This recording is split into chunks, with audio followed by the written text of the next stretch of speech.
Welcome to the December episode of Book Adventures. This month we are reading Rabbit's Snow Dance, as told by James and Joseph Bruchac and illustrated by Jeff Newman. Rabbit's Snow Dance is a traditional Iroquois story. James and Joseph Bruchac are actually a father-son storytelling pair. And Joseph Bruchac, the father, is a proud citizen of the Nulhagen Band of the Abenaki Nation. The Bruchacs use storytelling to preserve the Abenaki Indian culture and traditions, which is part of their heritage. So let's give this story a listen. Rabbit's Snow Dance, as told by James and Joseph Bruchac, illustrated by Jeff Newman.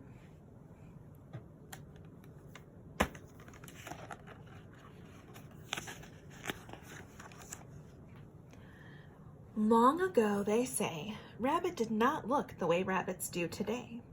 Back then, Rabbit had a very long, beautiful tail.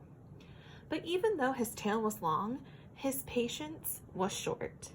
Whenever Rabbit wanted something, he would chant, "I want it, I want it, I want it right now."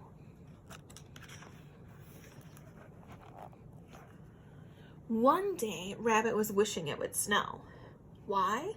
With feet so big that they were like snowshoes, Rabbit could hop right on top of the snow and reach much higher into the trees for tasty leaves and buds. The only problem was that it was summertime, and as everyone knows, it is not supposed to snow in the summer. Rabbit, though, was impatient. "I want snow," he said. "I want it, I want it, I want it right now." Rabbit knew a special song to make it snow. In the winter, he would sing that song and dance in a circle playing his drum, and it would snow every time. He had never tried it in the summer because that was not the right season for a snow song.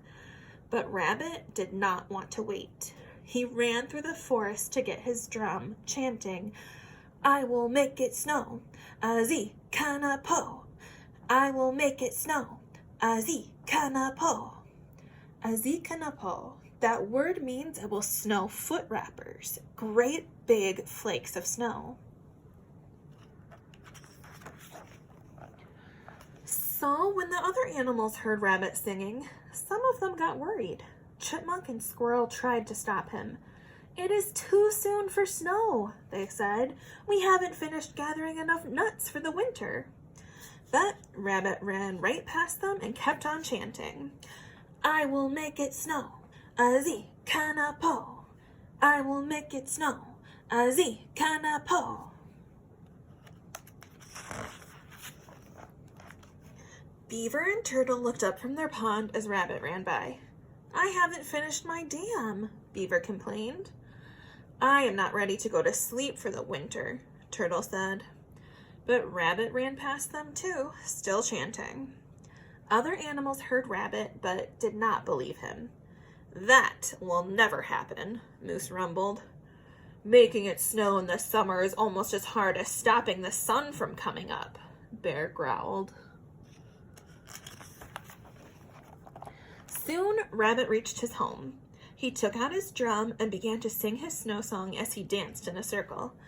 "E-o, thump, thump, E-o, thump, thump, yo, yo, yo, yo, yo, yo." Small flakes of snow began to fall from the sky. That made Rabbit happy.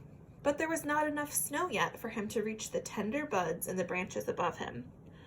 "A little snow is good," Rabbit said. "More snow is better." "E-o, thump, thump, E-o, thump, thump, yo, yo, yo, yo, yo, yo." All over the forest, animals saw the snow falling. The ones with big, wide feet, like lynx and otter and grouse, were pleased. They liked the snow and enjoyed playing in it. They even sang along. "E-o, thump, thump, E-o, thump, thump, yo, yo, yo, yo, yo, yo.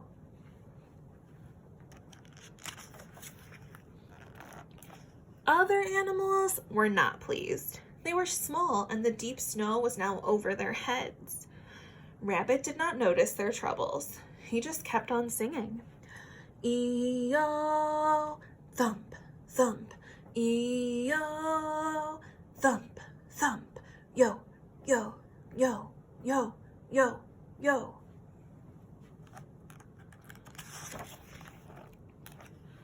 Now the snow was so deep that it came up to the chests of the bigger animals. They all rushed for shelter. Soon Rabbit was able to reach those tender buds on the trees, but he was not satisfied. If a lot of snow is good, then a lot more snow will be better, he thought. So he kept on singing. All of the animals had left to find shelter, but Rabbit was too foolish to stop. He just kept on singing and dancing and playing his drum. When the snow had gotten so deep that it covered the tops of all but one of the tallest trees, Rabbit realized he was tired. He stopped singing. "I think I need to take a nap," he said. He hopped into the top of that one tall tree that still stuck out above the snow and fell asleep.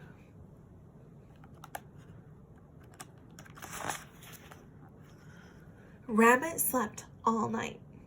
Even when dawn came, he kept on sleeping. Now the summer sun began to shine. All of that snow began to melt. It melted down below the tops of the trees. It melted down below the middle of the trees. It melted down below the bushes. It melted down below the grass. There's Rabbit still sleeping. Soon all of the snow was gone. The other animals were happy. They came out again and began to do all the things animals do in the summer. Rabbit, though, was still asleep high up in the top of the tallest tree. Finally, near the end of the day, he woke up. "Time to hop around on all my snow," Rabbit said. He had not yet wiped the sleep from his eyes. He didn't see that the snow was gone, so when he stepped down from the top of that tree, he got a big surprise. Ah!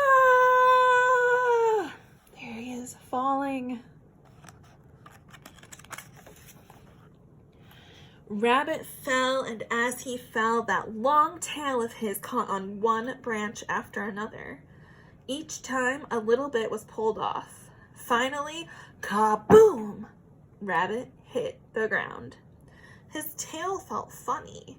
He turned back to check it and saw that almost all of that long tail was gone. He looked up. Pieces of his tail were stuck on the tips of the tree branches, all the way down.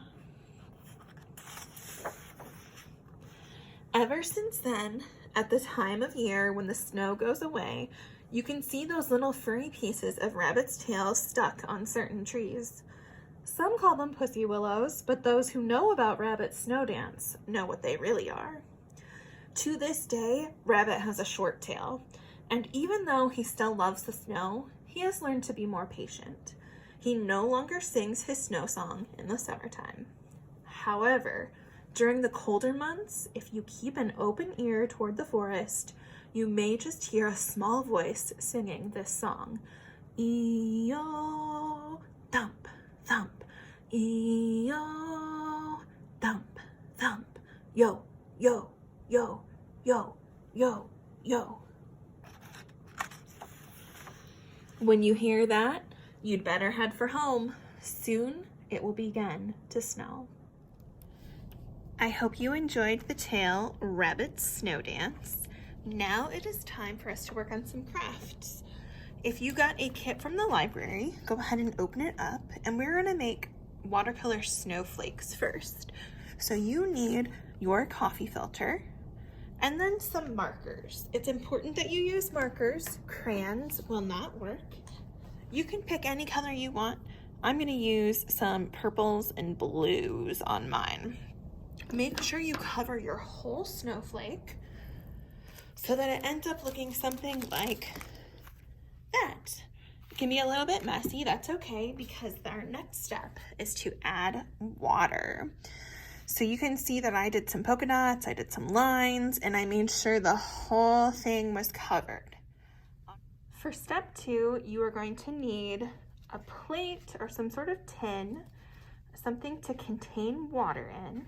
You'll need water, and you can either use a little eyedropper to drop water on top, a little spray bottle, or you can do what I did. I took some paper towels and I scrunched them up and got them wet, wrung them out just a little bit, but left most of the water in the paper towel. Then you'll put your design on that plate, again, making sure you don't get water and marker everywhere. And then you can take your water and start applying it to your coffee filter.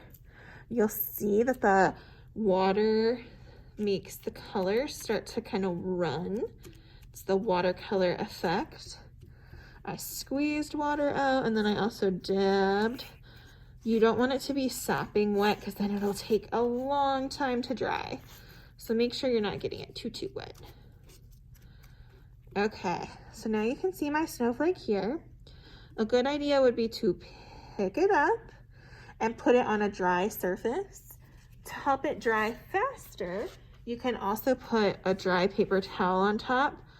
Just soak up that water, see all that water there? And you can put another layer underneath.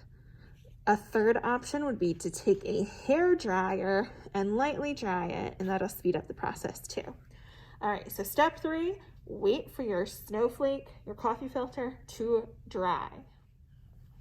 Once your coffee filter snowflake to be is almost dry, or as dry as you can get it, it's time for the next step.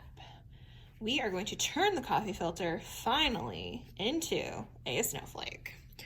You'll start by folding your coffee filter in half, cut a crease down here, and then we're going to fold in thirds. You might have to do this step more than once to get it even, but I'm going to say mine's about okay. All right, and then you'll fold in half.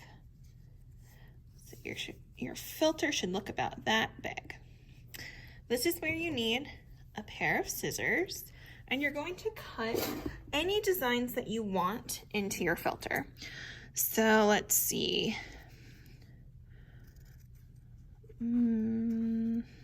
Cut out some here. Make sure you cut from both sides.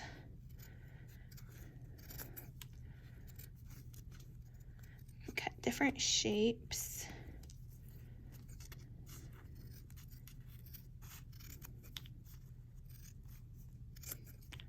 There's no right or wrong. Okay, that's what we got. I'm going to cut a little chunk right here too.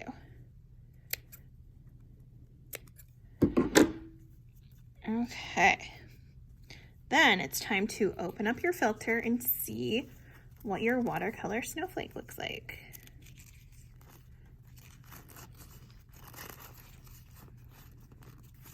Mine is still a little wet, so it's kind of sticking right there. There we go. And there it is. That's my snowflake. These look really pretty hung up in your window, especially when the sunlight comes shining through.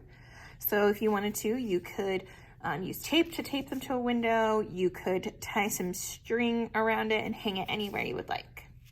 Okay, stay tuned. We have one more craft. Our final craft is snowball painting. In your kit, you should have a light blue piece of construction paper. You should have some white and blue paint. You'll also have some fluffy pom-poms. They might have different textures. And you should have a clothespin. Yours might look a little different than mine. So to make our paintbrushes, we'll take our clothespins, and you can choose one of your snowballs, pom-poms, and just clip them on like that. Then you can dip them in your paint. You might want to have a spare piece of paper so you can kind of test out what your textures look like. And then you just start to paint however you would like. You're making a little snow scene. You want to mix your colors together, you can. If you have other colors at home that you want to use, go for it. You also have some fun glitter in your bag. So before your paint dries, make sure you add that glitter. Make sure it'll stick. You can also try the other textures and see what snowballs look like when you do that. It's just kind of an abstract snow scene. Make it beautiful. And if you would like, I'd love to see pictures of what your snow scene and your snowflakes look like. Thanks for tuning in to Book Adventures. See you in January.